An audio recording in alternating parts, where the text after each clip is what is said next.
Tanong ka ng kambing, ang kunin mo babae. Babae. Ha? Bakit ka mo? Kasi problema rin tayo pagpakain doon pag marami.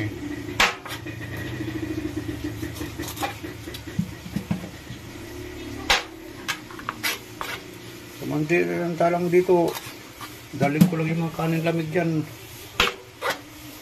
May pagkain na sila doon.